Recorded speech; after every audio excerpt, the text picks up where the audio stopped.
નમસ્તે વિદ્યાર્થી મિત્રો.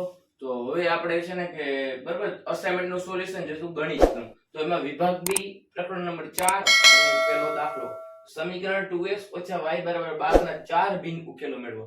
ચાર ભિન્ન ઉકેલો મેળવવાના કીધા છે બરાબર. તો ચાર અલગ અલગ તમારે છે ને કે આમાં x ની જગ્યાએ અથવા y ની જગ્યાએ તમને કોઈ પણ સહેલું પડે એની જગ્યાએ તમે કિંમત નાખશો અને તમને જે જવાબ આવે એ તમારા એવી રીતે ઉકેલ મળતા જાય. તો આપણે x ની જગ્યાએ આપણે છે ને કે શું શું મેકશું? એક વખત 6 મૂકી દઈએ, એકવાર 0 મૂકીએ, એકવાર 1 મૂકીએ ને એકવાર 2 મૂકીએ. બરાબર આવી રીતે કિંમતો તમે જે ઈચ્છા પડે એ મેકવાની x ની જગ્યાએ. એવું નથી કે સાહેબે 6 0 1 2 મેકા તો અમારા ફરજિયાત ઈ જ મેકવાના. કોઈ 1 2 3 મેકો, 1 2 3 4 મેકો, જે ઈચ્છા પડે. તો ચલો પેલું કરીએ 2x - y = 12. તો હવે શું કરશું કે ભાઈ જ્યાં x દેખાય ત્યાં 6 મૂકીએ. મેકા 6 - y = 12 એટલે કે 6 દુ 12 - y = 12. હવે આ 12 વત્તા છે, આમ બાજુ આવે તો ઓછા. તો y = 12 - 12 ઓછા y બરાબર. ઓછા y ના ઓછા y, 12 ઓલી બાજુ ગયા એટલે ઓછા. આ 12 છે વત્તા છે, આમ બાજુ આવે તો ઓછા 12 અને માઈનસ y ના માઈનસ y. માઈનસ y બરાબર 12 માંથી 12 જાય તો 0. માઈનસ ની નિશાની 0 નાખી દે એટલે કે -0 એટલે કે ખાલી 0 લખશો તો એ આવશે. એટલે તમને y બરાબર 0 મળ્યું. તો આનો મતલબ શું કે x બરાબર આપણે શું મૂક્યું હતું? 6 મૂક્યા અને y બરાબર આપણે મળ્યા શું? 0. આ પેલો ઉકેલ બરાબર. હવે ચાર ઉકેલ ગોતવાના કીધા છે. પેલો ઉકેલ. હવે આપણે છે ને કે બીજો ઉકેલ બરાબર કે શું કરશું? બીજો ઉકેલ આ સમીકરણ એને 2x - y = 12. હવે x ની જગ્યાએ શું મેકશું? 0. તો જ્યાં x દેખાય ત્યાં મેકો 0 - y = 12. બે નો ગુણાકાર 0 હારે કરો -y = 12. ઓછાની નિશાની જો બે નો 0 હારે કરો તો 0 - y ના ઓછા y બરાબર ના બરાબર 12 ના 12. ઓછાની નિશાની સામે આપી દયો એટલે કે -12. આ તમારો બીજો ઉકેલ. એટલે આ ઉકેલને કઈ રીતે લખશું કે x બરાબર આપણે મેકા હતા 0 અને y બરાબર મળ્યા -12. આ બીજો ઉકેલ. હવે આવી રીતે ત્રીજો ઉકેલ. ત્રીજા ઉકેલમાં આપણે x બરાબર શું મેકશું? 1. જ્યાં x દેખાય ત્યાં મેકીએ 1 એટલે 2x - y = 12. એટલે અમારો x દેખાણા ત્યાં મેકો 1 એટલે 2 ના 2 x દેખાણા ત્યાં મેકા 1 - y ના y = 12. બે ને એકારે ગુણો એટલે 2 એકા 2 - y = 12. હવે આ વત્તા 2 છે બરાબર ની ઓલી બાજુ જાય તો -2 એટલે કે -y = 12 - 2. તો -y = 12 માંથી 2 - 12 થાય એટલે કે 10 બચશે બરાબર વત્તા 10 અને ઓછાની નિશાની સામે આપી દયો એટલે y બરાબર -10. આ તમારો ત્રીજો ઉકેલ. આમાં શું મળ્યો? ત્રીજો ઉકેલ x બરાબર આપણે મેકાતા 1 ને y બરાબર મળ્યા 10. આ તમારો ત્રીજો ઉકેલ. આપણે 4 કીધું છે. હવે છેલ્લો ચોથો બરાબર. હવે એમાં શું કરશું? પાછું સમીકરણ લખી નાખીએ 2x - y = 12. તો હવે જ્યાં x દેખાય ત્યાં શું મેકશું? 2 મેકશું એટલે 2 ના 2 x દેખાણા ત્યાં મેકા 2 - y = 12. તો 2 દુ 4 કરી નાખો -y = 12. આ વત્તા 4 છે બરાબર ની ઓલી બાજુ જાય તો -4 એટલે 12 - 4. જો કાઈ નથી, હું સ્પીડમાં કરું છું પણ સાવ સહેલું છે. વત્તા 4 ઓલી બાજુ ગયા તો -4 તો -y = 12 માંથી 4 બાદ કરો એટલે આવશે 8 અને આ માઈનસ ની નિશાની સામે આપી દયો એટલે કે -8. આ તમારો ચોથો ઉકેલ. આને ચોથા ઉકેલને કઈ રીતે લખશું કે x બરાબર આપણે મેકા 2 અને y બરાબર મળ્યા 8. આ તમારો ચોથો ઉકેલ. તો આ સાવ સહેલો દાખલો હતો પહેલો. હવે આપણે ઈ જ પ્રકરણ 4 નો બીજો દાખલો છે કે સમીકરણ x + y = 7 ના ચાર ભિન્ન ઉકેલો કરો. ભિન્ન એટલે કે ચાર અલગ અલગ. જો આગલો દાખલો છે એના જેવો જ આ બીજો છે. તો હાલો આપણે આને એ જ્યાં x દેખાય ત્યાં મેકશું શું? જ્યાં x દેખાય ત્યાં મેકશું આપણે કે 7 અલ્પવિરામ 0 અલ્પવિરામ 1 અને 2. જ્યાં x દેખાય ત્યાં આટલી કિંમત મૂકી દઈએ એટલે 4 આપણે ઉકેલ મળી જાય. આપણે ગમે રેન્ડમલી કોઈ પણ આંકડા લઈ શકીએ. મેં આ લીધા બરાબર. તો હાલો સમીકરણ લખીને પેલું x + y = 7. તો x ની જગ્યાએ આપણે શું મેકશું? 7. તો 7 વત્તા ના વત્તા y ના y એમને બરાબર ના બરાબર 7 ના 7. આ વત્તા 7 છે બરાબર ની આમ બાજુ આવે તો -7 એટલે કે y બરાબર 7 - 7. તો y બરાબર આપણે શું મળશે? 7 માંથી 7 જાય તો 0. તો y બરાબર મળ્યા 0 અને x બરાબર આપણે શું મૂક્યા હતા? 7 મૂક્યા હતા અને મળ્યા શું? y બરાબર 0. આ પેલો ઉકેલ. હવે બીજો ઉકેલ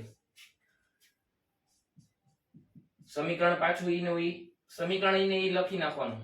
હવે આપણે જ્યાં x દેખાય ને શું મેકશું 0, એટલે કે 0 + y બરાબર 7.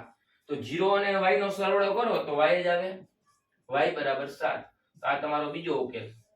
તો આપણે બીજા ઉકેલમાં શું લખશું કે x બરાબર 0 અને y બરાબર 7. સાવ સહેલો હતો. હવે ત્રીજો 1 2 બરાબર ત્રીજો x + y પાછું ઈ મેકી x + y બરાબર 7. તો x ની જગ્યાએ હવે આપણે મેકશું 1. તો x ની જગ્યાએ મેકા 1 બરાબર અને + y બરાબર 0. તો ચલો આપણે 1 મેકા. હવે 1 છે વત્તા છે ઓલી બાજુ જાય તો સોરી અહીં 7 આવે, 7 ના 7 એમને એમ. આ 1 વત્તા છે આ બાજુ આવે તો -1. તો 7 - 1. તો y બરાબર આપણે શું મળશે 7 માંથી 1 જાય તો 6. આ તમારો ત્રીજો બરાબર. તો આનો આપણે શું કરશું કે જ્યાં x બરાબર 1 મેકા હતા અને y બરાબર મળ્યા 6. આ તમારો ત્રીજો ઉકેલ. હવે છેલ્લો અને ચોથો અહીંયા હું મેકશું iv એટલે કે ચોથો x + y બરાબર 7. તો જ્યાં x દેખાય ત્યાં મેકીએ 2. તો 2 + y બરાબર 7. હવે આ +2 છે બરાબરની આમ બાજુ આવે તો -2 બની જશે. તો y બરાબર 7 - 2. તો y બરાબર મળશે શું 5. 7 માંથી 2 જાય તો 5. તો y બરાબર મળ્યા 5. તો આપણો છેલ્લો ઉકેલ શું મળ્યો કે x બરાબર મેકા હતા 2 અને મળ્યા 5. એટલે આ તમારો છેલ્લો ચોથો ઉકેલ. તો અહીં આ દાખલો પૂરો થયો. હવે અગાઉનો દાખલો ત્રીજો જોજો. હવે પ્રકરણ 4 નો દાખલા નંબર 3. તો હવે શું કરશું કે સુરેખ સમીકરણ 2x + cy બરાબર 8 માં c ની કિંમત માટે x અને y નો ઉકેલ સમાન મળે. ટૂંકમાં પૂછ્યું સમાન મળે. તો ચાલો આપણે જોઈએ. પહેલા આને એમને એમ લખી નાખીએ સમીકરણ 2x + cy બરાબર 8. હવે આ જે છે એમાં આપણે છે ને કે પેલા c ને કરતા કરી લઈએ બરાબર. કરતા એટલે c ને એકલા. હવે 2x + 2x છે બરાબર નિયમમાં જો આવે તો -8 ના 8. આ 2x આમ બાજુ આવે તો -2x. હવે શું છે આ c અને y વચ્ચે સંબંધ કેનો છે ગુણાકારનો. તો c ગુણાકારમાં છે બરાબર નિયમમાં જો આવે તો ભાગાકારમાં. તો 8 ના 8 2x. હવે સોરી c અહીંયા અને y છે ગુણાકારમાં છે આમ બાજુ આવે તો ભાગાકારમાં. હવે આ લોકોએ શું કીધું છે જો c ની સમીકરણ 2x + cy બરાબર 8 માં c ની કિંમત x અને y નો ઉકેલ સમાન હોય તો આપણે લખીએ અહીં કે 2x + cy બરાબર 8 માં c ની કિંમત માટે x અને y સમાન હોય તો હવે x અને y કિંમત સમાન હોય એટલે કે x બરાબર y થતું હોય તો આપણે જ્યાં y છે એની જગ્યાએ x લખી નાખીએ. તો c બરાબર 8 - 2x. હવે આ y બરાબર x લખી નાખો એટલે x. આ તમારો જવાબ બરાબર. તો સાવ સિમ્પલ દાખલો હતો. હવે એના પછીનો દાખલા નંબર 4 જોજો. દાખલા નંબર 4 જો x બરાબર 3 અને y બરાબર 4 હોય તો એ સમીકરણ 3y = ax = 7 માં નો એક ઉકેલ હોય તો a ની કિંમત ગોતો. એટલે આ દાખલામાં શું કીધું છે x ની જગ્યાએ 3 મેકો સમીકરણમાં અને y ની જગ્યાએ 4 મેકો. જો લખી દઈએ કે સમીકરણ લખીએ 3y = ax + 7. હવે x બરાબર તમારે 3 મેકવાના છે અને y બરાબર 4. તો આપણે a ની કિંમત આરામથી મળી જશે. તો ચલો 3 ના 3 y ની જગ્યાએ આપણે શું મેકશું 4 કૌંસમાં 4 a ના a એમને અને આપણે x ની જગ્યાએ શું મેકશું 3 અને +7. 3 નો 4 આડે ગુણાકાર કરો 3 × 12. a નો 3 આડે કરો એટલે કે 3a અને +7. હવે આપણે શું કરશું કે આ +7 છે બરાબર ની આમ બાજુ હોય તો -7 બરાબર 3a. હવે 12 માંથી 7 બાદ થાય એટલે બચશે કેટલા આપડા 5 બરાબર 3a. તો હવે આ 3 અને a વચ્ચે સંબંધ કેનો છે ગુણાકારનો. તો 3 ગુણાકારમાં છે બરાબર ની આમાં જો આવે તો ભાગાકારમાં એટલે 5/3 બરાબર a. એટલે આપણે a ની કિંમત મળી ગઈ 5/3. તો પેલો ચોથો દાખલો હતો સાવ સહેલો. હવે પાંચમો દાખલો. જો x બરાબર 2 અને y બરાબર 5 અને સમીકરણ 5x + 2y = k નો એક ઉકેલ હોય તો k ની કિંમત ગોતો.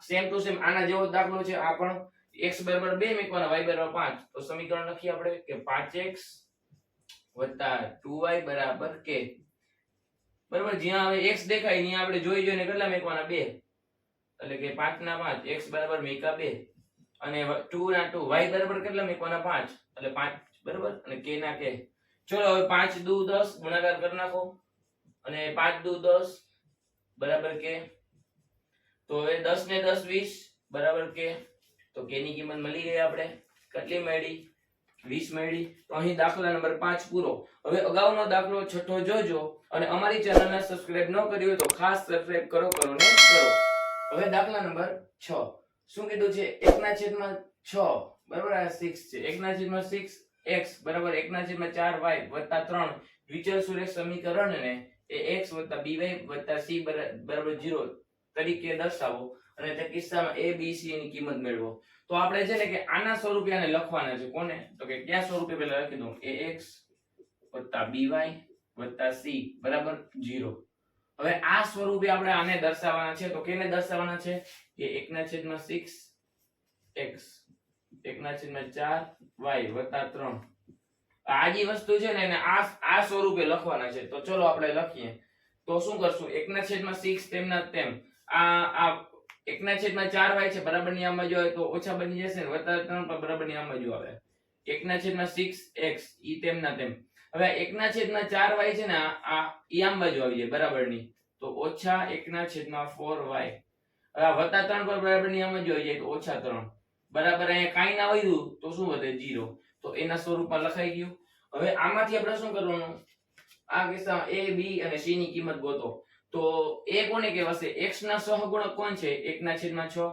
એટલે કે આ જે વસ્તુ છે ને ઈ આપડા a x આરે કોણ છે x ની આગળ a છે તો a ની કિંમત આપણે શું મળશે 1/6 હવે b y પહેલા શું છે b એટલે y પહેલા અહીંયા શું છે -1/4 આ તમારા b અલ્પવિરામ c c બરાબર હવે c અચળ વચ્ચે એટલે -3 તો અહીં a b c ની કિંમત મળી ગઈ આપણે અહીં દાખલો થયો પૂરો બરાબર આ જે કિંમત ગોતવાની હતી મળી ગઈ અને પ્લસ માં આપણે આ સ્વરૂપે લખવાનું છે સ્વરૂપે દર્શાવી દીધું હવે અગાઉનો દાખલો 7મો જોજો દાખલા નંબર 7 માં શું છે 4x = 5y + 2 દ્વિચલ સુરેખ સમીકરણમાં પ્રમાણિત સ્વરૂપમાં a + b + c ની કિંમત કેટલી થાય પહેલા આપણે છે ને આ સમીકરણ છે ને 4x = 5y + 2 હવે એને આપણે છે ને ઓલું પ્રમાણિત સ્વરૂપમાં લખવાનું છે કેવી રીતે કે આ 5y છે બરાબર ની આમ બાજુ આવે 2 વત્તા છે બરાબર ની આમ બાજુ આવે એટલે આપણે પ્રમાણિત સ્વરૂપમાં લખાઈ જશે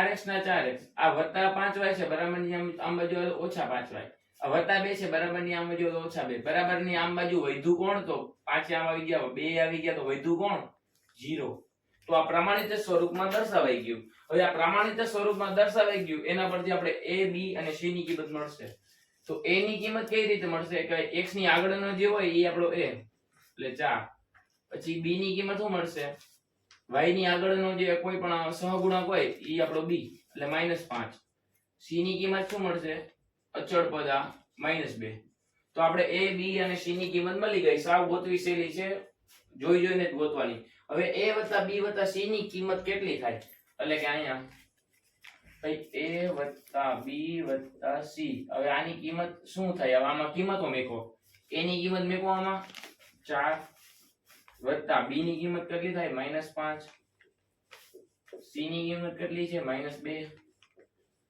હવે 4 ના 4 તેમના તેમ આ વત્તે ઓછે -5 વત્તે ઓછે -2 ચલો -5 અને -2 એટલે -7 હવે -7 માંથી +4 બાદ થાય એટલે -3 આ તમારો જવાબ કે ભાઈ a + b + c ની કિંમત કેટલી થાય તો કે -3 થાય હવે અગાઉનો દાખલો 8મો અને છેલ્લો દાખલો y = 4x - 1 દ્વિચલ સુરેખ સમીકરણને પ્રમાણિત સ્વરૂપમાં લખતા એટલે કે આને આપણે પ્રમાણિત સ્વરૂપમાં લખવાનું છે તો a + b - 2c ની કિંમત કેટલી થાય તો બરાબર y 4x - 1 હવે શું કરશું આ +4x છે આમ બાજુ આવી જાય -1 પણ આમ બાજુ આવી જાય તો શું થશે આ +4x છે આમ બાજુ આવે તો -4x આ વત્તા y તો એમના એમ આ ખાલી આ છે ને આગળ લખ્યા બરાબર. ઓછા 1 બરાબર નહીં આવવું જોઈએ તો વત્તા 1 બરાબર 0. તો આના પરથી આપણે a b અને c ની કિંમત શું મળશે? આપણે a b અને c ની કિંમત ગોતી લઈએ. તો a ની કિંમત શું મળશે? -4. b ની કિંમત શું મળશે? y ની આગળ કાઈ ના હોય તો શું હોય? 1 હોય. અને c ની કિંમત અચળ પદ શું છે? 1. તો a b c ની કિંમત મળી ગઈ. તો હવે ઈ કિંમતો આપણે આમાં મૂકી દઈએ. શું કે a + b + c - 2c એની કિંમતોમાં મૂકી દઈએ. a + b - 2c. હવે a ની કિંમત અહીંયા મૂકી દયો, b ની કિંમત અહીંયા મૂકી દયો અને c ની કિંમત અહીંયા મૂકી દયો. તો -4 + b ની કિંમત છે 1 અને ઓછા ના ઓછા 2 ના 2 અહીંયા 2 ના 2 c ની કિંમત છે 1. હવે હાલો આનો આપણે સરળ બાદબાકી કરી નાખીએ. -4 ના -4 +1 ના +1. હવે ઓછે વત્તે ઓછા, આ ઓછે વત્તે ઓછા 2 એકા 2. હવે સરખી નિશાની વાળા કોણ છે? -4 અને -2 બેનો સરવાળો કરો એટલે -6 એમાં +1. હવે -6 માંથી +1 હવે એ બેની સરળ બાદબાકી કરો એટલે -5. આપણો જવાબ -5. અહીં હવે પ્રકરણ 4 નું સંપૂર્ણ સોલ્યુશન પૂરું થયું. હવે અગાઉના વિડિયો જોજો અને અમારી ચેનલને સબસ્ક્રાઇબ ન કરી હોય તો ખાસ સબસ્ક્રાઇબ કરો ને કરો.